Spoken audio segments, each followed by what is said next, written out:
Anay, anong masasabi mo na nandito tayo sa mainit na lugar? Dapat ang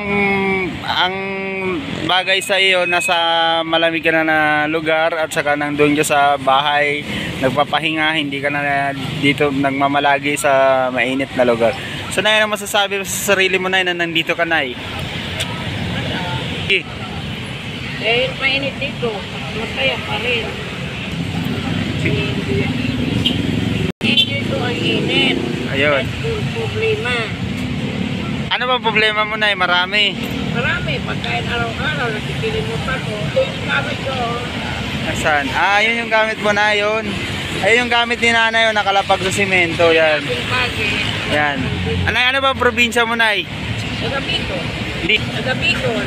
Taga Bicol ka, Nay. So ilang years ka na dito, Nay, nakatambay, nakastay sa Metro Manila, Nay? 30 years. Ilan? 30 years. 30 years? Okay. So may nagbibigyan naman ng mga pagkain, Nay, no? Kasi mababait yung mga tao dito sa Manila, Nay, no? Yan. Anong pinagkaabalahan mo sa buhay mo, Nay? Ano yan, Nay? Yan, mag-apit ng mga linalakas ko pa ko.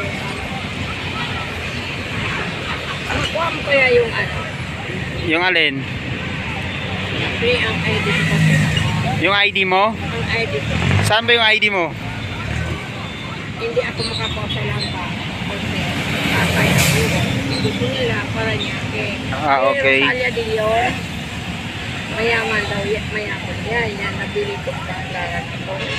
Gusto ko makakuha ng pera yan. Kuha ng pera. Dyan.